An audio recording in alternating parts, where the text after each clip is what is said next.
Assalamualaikum warahmatullahi wabarakatuh.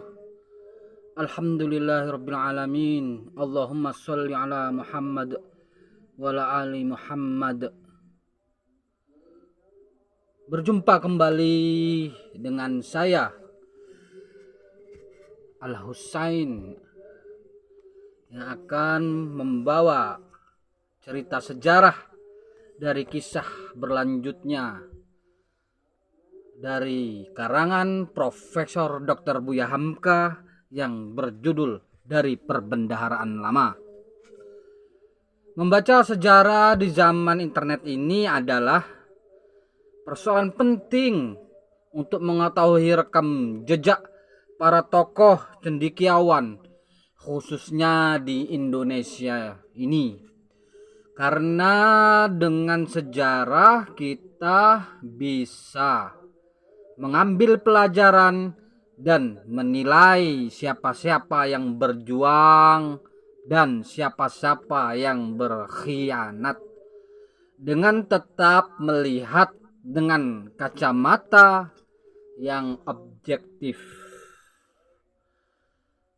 Mari kita lanjutkan bacaan kita hari ini. Bab ke 6. Syekh Yusuf Tajul Khalwati. Catatan: sebutan lengkapnya adalah Syekh Al-Haji Yusuf Abul Mahasin Hadiyatullah Tajul Khalwati Al-Makassari. Dilahirkan pada 8 Syawal 1036 Hijriah atau 3 Juli 1626 Masehi. Meninggal dunia di Tanah Pembuangan, Tanjung Pengharapan, tanggal 23 Mei 1699 Masehi. Bagian pertama. Dia dikenang di 4 negeri. Apabila sempat saudara melawat ke Sulawesi Selatan, kota Makassar ujung pandang, lanjutkanlah berziarah ke Sunggu Minasa, 5 km dari kota Makassar. Membeloklah ke arah kiri, tidak jauh dari tepi jalan raya akan saudara dapati sebuah makam. Di sana akan saudara lihat orang banyak berkumpul setiap hari. Masuklah ke dalam pekarangan makam itu. Meskipun perjalanan saudara ke dalam akan terhambat oleh banyak orang meminta sedekah, teruskan jugalah ke dalam. Di sana akan saudara lihat sebuah kuburan di sudut sebelah utara. Yang kedua, batu nisannya telah berkilat karena selalu disiram dengan minyak. Walaupun tempat kuburan itu gelap, tidak banyak masuk cahaya matahari, namun di dalamnya telah menjadi terang karena selalu dipasangi penuh. Di atas kuburan itu kembang bunga rampai dan kelihatan beberapa orang lebay membaca doa dan orang-orang berganti masuk, laki-laki, perempuan, dan anak-anak. Semuanya datang menziarahi kuburan itu, menyampaikan hajat, memohon pangestu, dan meminta berkat. Banyak pula orang yang masih berdiri di luar menunggu gilirannya karena tidak termuat jika masuk berlebih. Mereka datang dari seluruh pelosok tanah Bugis dan Makassar sampai ke Salayer di sebelah selatan dan Mandar di sebelah utara, sampai juga ke Masen Renpulu yang telah dekat ke tanah Toraja. Tempat itu ramai setiap hari, setiap masa. Silih berganti orang yang datang. 100 tahun yang lalu, orang datang ke sana dengan berkuda. Sekarang datang dengan mobil, tetapi yang datang belum juga terputus sampai sekarang. Apabila saudara melawat ke Afrika Selatan, ke kota Kapstad, akan saudara dapati pula sebuah kuburan yang seperti itu diziarahi orang. Sama pula ramainya melakukan cara-cara menurut kepercayaan setempat. Apabila saudara melawat ke negeri Bantam, ke kampung-kampung sekitar Tirtayasa, atau saudara bertanya kepada orang-orang Bantam yang sangat cinta kepada sejarah kebesaran mereka di masa yang lampau, niscaya salah satu dari cerita sedih yang akan mereka kisahkan ialah kisah perang bapak dengan anak di antara Sultan Ageng Tirtayasa dengan putranya Sultan Haji. Ayah perang karena mempertahankan kemerdekaan Bantam, kebebasan agama dan adat istiadat, sedangkan si anak karena hasutan yang amat halus dari pihak Belanda. Dalam cerita itu niscaya akan mereka sebut kiai besar, guru, mufti, juga menantu sultan, ulama yang besar nan agung, Syekh Yusuf Tazul Kholwati. Sesekali melawat pula saudara ke dalam Republik Lanka, Pulau Sailan yang disebut di dalam sejarah sama orang Arab Pulau Serendip. Di sana akan saudara dapati pula masyarakat Melayu, suatu masyarakat kecil minoritas dalam republik yang baru mencapai kemerdekaannya. Namanya masyarakat Melayu menurut istilah lama atas seluruh bangsa kita di Indonesia dan semenanjung termasuk Sanggora wilayah Siam sekarang. Mereka adalah keturunan pahlawan-pahlawan, bahkan ada keturunan raja-raja besar yang dibuang karena kalah dalam mempertahankan tanah airnya dari jajahan kompeni Belanda. Sampai sekarang masih terdapat nama-nama Indonesia seumpama Excellence Jayawardana, bekas menteri pada kabinet Ceylon dan pernah jadi duta besar Ceylon di Pakistan. Mungkin nama ini berasal dari keturunan keluarga buangan dari Jawa yang memakai nama Joyowardono. Kepada orang Melayu Ceylon, cobalah tanyakan juga, niscaya mereka akan menjawab dengan bersemangat bahwa salah seorang nenek moyang mereka, Syekh Yusuf Tazul Kholwati, yang telah meneguhkan urat tunggang Islam dalam jiwa mereka turun-temurun. Meskipun mereka hidup dalam negeri Buddha, niscaya orang Melayu Ceylon akan membuka bundel lama bahwa Kaisar Hindustan yang mulia Aurangzeb Alamgir pernah meminta dengan sangat kepada kompeni Belanda supaya orang tua itu dipelihara baik-baik. Sebab apabila beliau tersinggung tentulah akan menggelisahkan hati umat Islam dalam negeri Hindustan. Dikala penulis riwayat ini menjadi guru ibti Da'iyah dan Wusto Muhammadiyah di Makassar tahun 1932 sampai 1934 Masehi, penulis banyak mendengar cerita dari mulut ke mulut tentang kebesaran Syekh Yusuf, baik secara dongeng atau secara yang masuk akal dari sahabat penulis, seperti Bapak Haji Nusu Daeng Manangkase, Haji Sewa Daeng Muntu, demikian juga dari keturunan Melayu Makassar, Incek Nuruddin Daeng Magasing almarhum. Insaflah penulis akan kebesaran beliau. Akan tetapi setelah bertahun-tahun di belakang, dengan mempelajari dan membaca riwayat beliau seterusnya, terutama dari catatan orang Belanda dan menurut riwayat dari mulut ke mulut dari orang-orang tua Bantam dan karangan kaum muslimin Afrika Selatan tentang dirinya, bertambah tertariklah penulis kepada pribadi besar itu.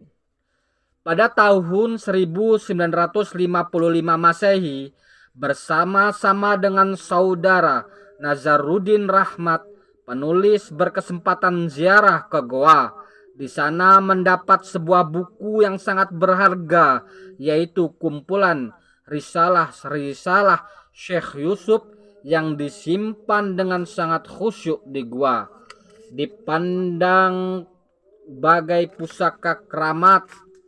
Setelah membaca buku yang penuh berisi ajaran beliau tentang tasawuf, bertambah besar Syekh Yusuf dalam pandanganku, yakni setelah dilepaskan pribadi itu dari bungkusan dongeng penduduk.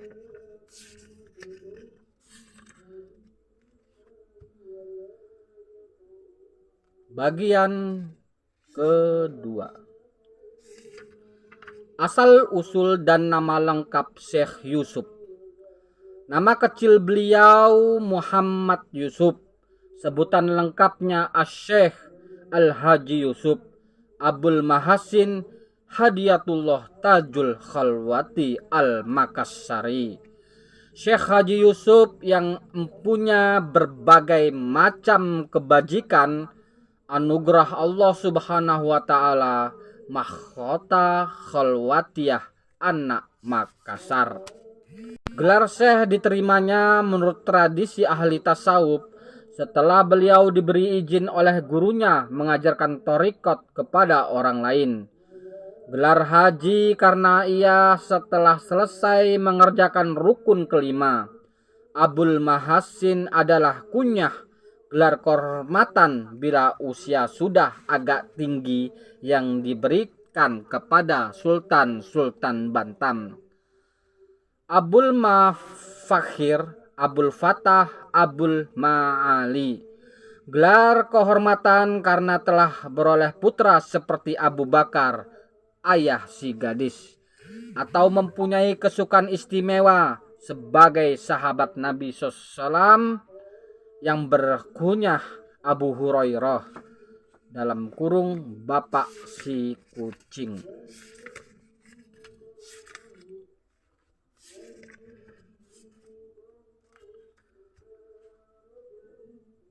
Atau disesuaikan dengan namanya yang asli.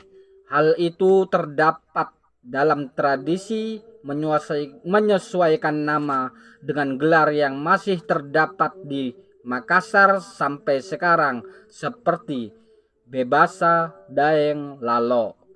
Bebasa artinya bebas, Daeng artinya tuan, dan Lalo artinya lalu, yaitu lalu saja, tidak terhambat-hambat, sebab ia bebas, atau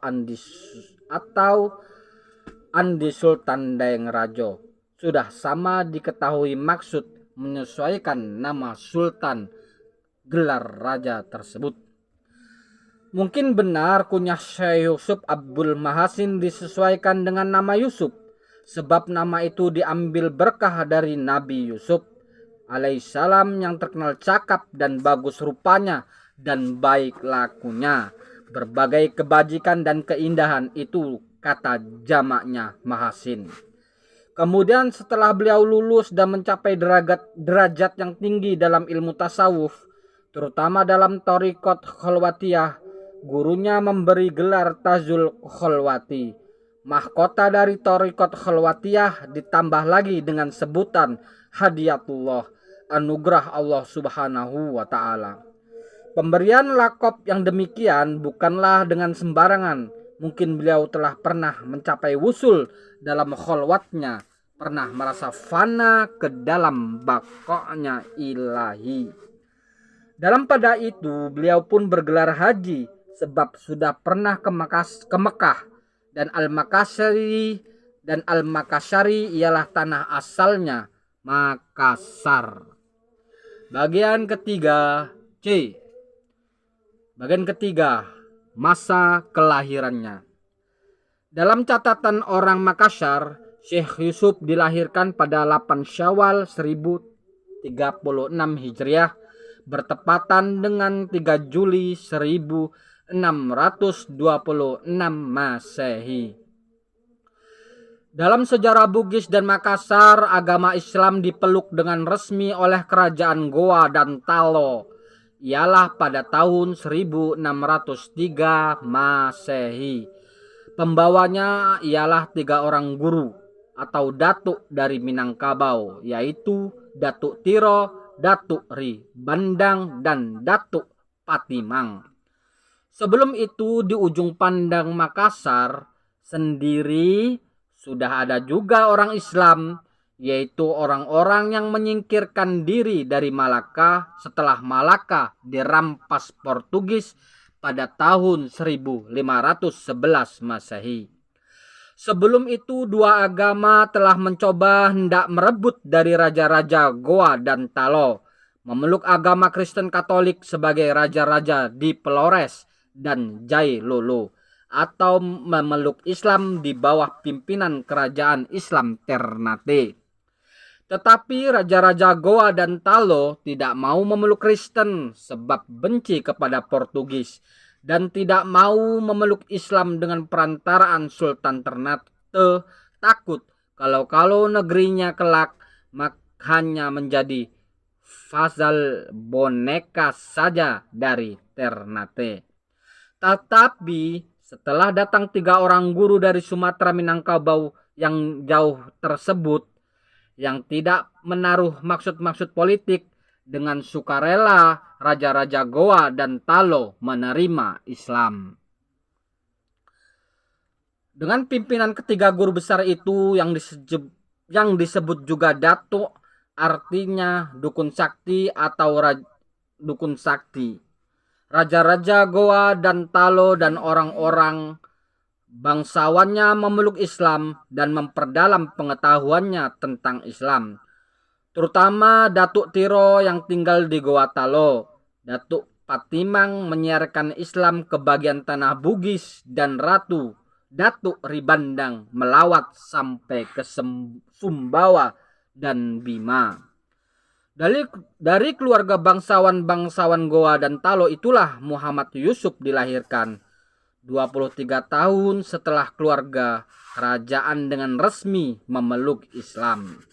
Dari kecil ia telah dibimbing hidup secara Islam, belajar Al-Quran sampai khatam, kemudian melanjutkan mempelajari fikih dan ilmu bahasa Arab, nahwu, soroh, ma'ani, dan lain-lain. Akan tetapi perhatiannya yang terutama tertumpah kepada ilmu tasawuf.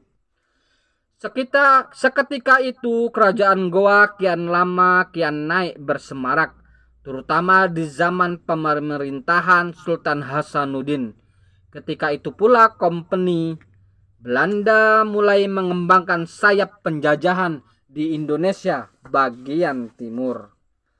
Terasalah olehnya dan oleh guru-gurunya bahwa ia perlu melanjutkan menambah pengetahuan agama Islam ke luar negeri, menemui ulama-ulama besar dan masyhur di mana saja mereka berada dan pergi menunaikan rukun Islam yang kelima. Daerah Goa memerlukan seorang ulama besar yang kelak kemudian hari akan menjadi pemimpin keagamaan dalam seluruh negeri Bugis dan Makassar. Berangkatlah beliau meninggalkan pelabuhan Talo pada tanggal 22 September 1645 Masehi, menumpang sebuah kapal dagang kepunyaan orang Portugis. Berlayarlah kapal itu menuju pelabuhan Bantam. Hubungan antara Makassar dengan Bantam dan Aceh sebagai negara-negara Islam penangkis serangan Portugis dan kompeni Belanda sangatlah mesra pada waktu itu. Syekh Yusuf di Bantam tidak merasa dirinya orang lain, Malahan ia dihormati di Bantam karena ilmu pengetahuannya. Saat ia singgah, itulah ia bersahabat dengan putra mahkota yang kelak akan menjadi Sultan Bantam, yang kelak akan terkenal sebagai Sultan Ageng Tirtayasa. Setelah beberapa lama di Bantam, diteruskannya lah pelayaran menuju Aceh.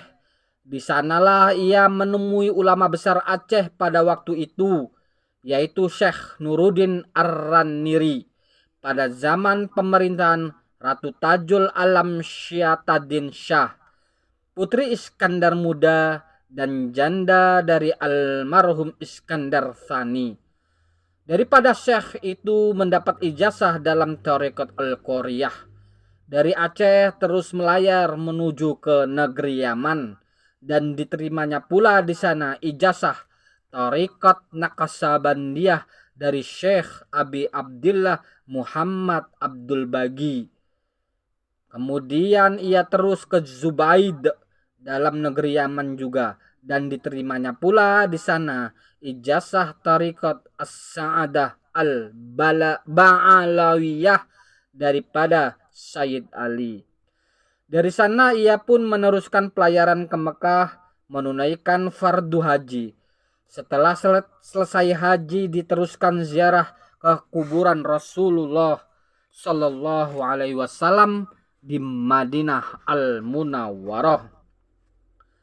Di sana ia menuntut ilmu dan menerima ijazah Thariqat Syattariyah daripada syekhnya yang bernama Syekh Burhanuddin Al-Mula bin Syekh Ibrahim bin Al-Husain bin Sihabuddin Al-Kurdi Al-Kaurani Madani. Dari Madinah dilanjutkan perjalanannya ke negeri Syam, Damaskus. Di sanalah ia belajar dan mengambil ijazah pula tentang Thariqat Khalawatiyah dari Syekh Abul Barokat Ayub bin Ahmad bin Ayub Al-Khalwati Al-Quraisy. Syekh itu adalah imam pada Masjid Syekh Al-Akbar Muhyiddin Ibnul Arabi di Damaskus. Gurunya inilah yang memberinya gelar Tajul Khalwati Hadiyatullah. Mungkin gelar itu diberikan setelah melihat kemajuan-kemajuan rohani yang telah dicapainya dalam melakukan suluk. Dalam risalahnya Safinatun Najat ditulisnya silsilah penerima thariqat itu satu demi satu, sejak dari gurunya sampai ke atas sampai kepada Rasulullah.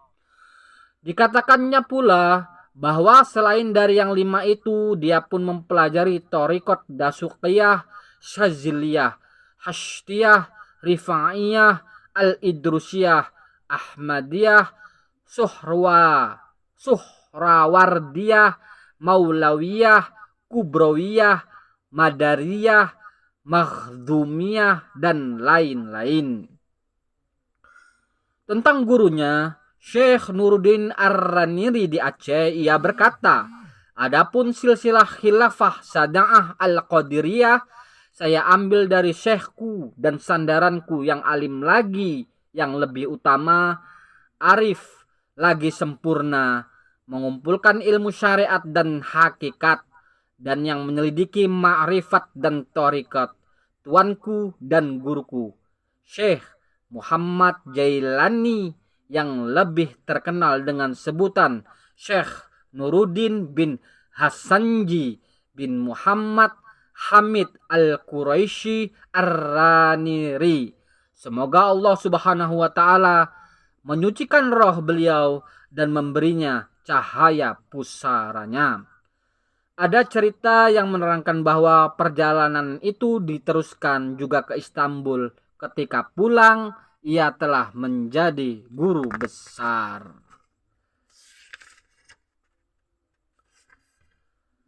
Bagian keempat, pulangnya ke Makassar. Setelah merasa bahwa perjalanan itu berhasil baik, beliau pun pulang ke tanah air Namun sayang, sesampai di kampung didapatinya goa, tidak goa yang dahulu lagi.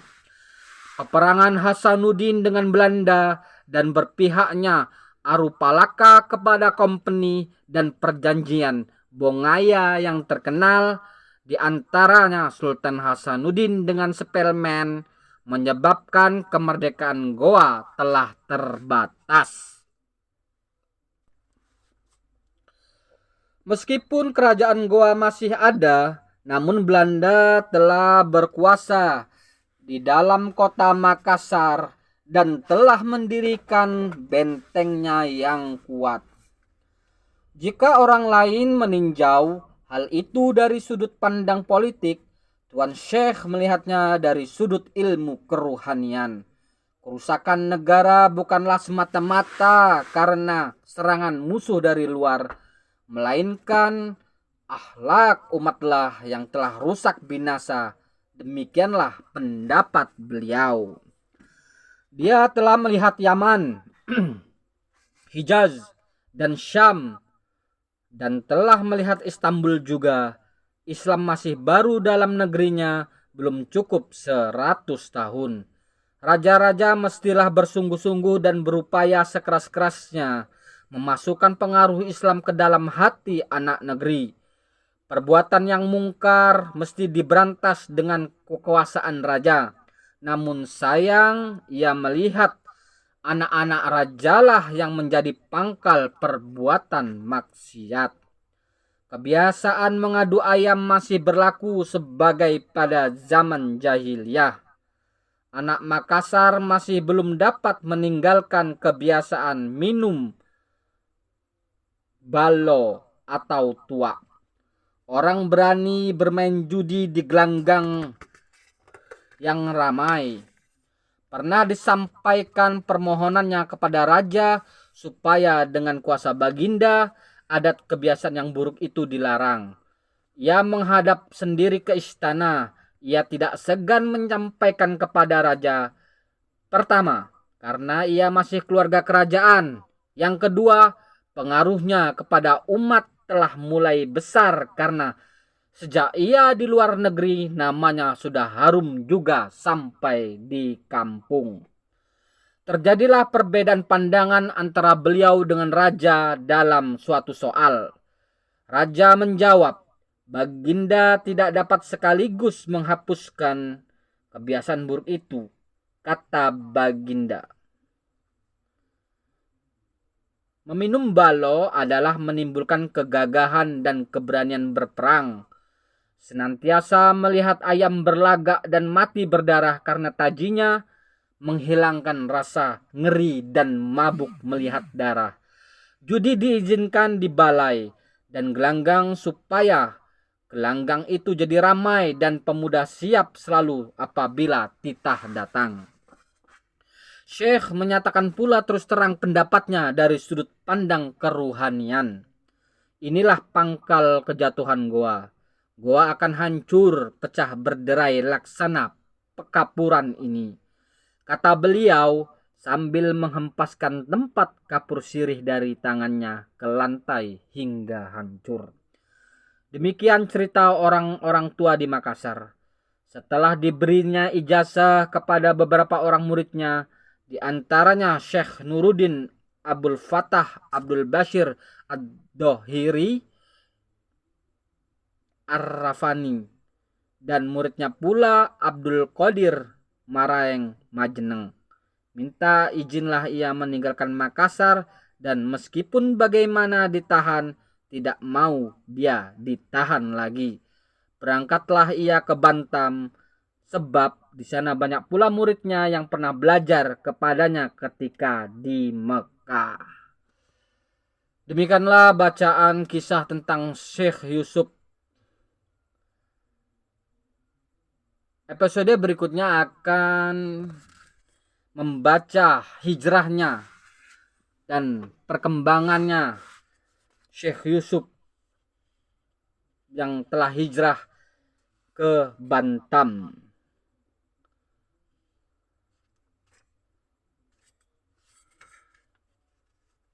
Subhanakallahumma wa bihamdika asyhadu alla ilaha illa anta astaghfiruka wa atubu ilaik. Assalamualaikum warahmatullahi wabarakatuh.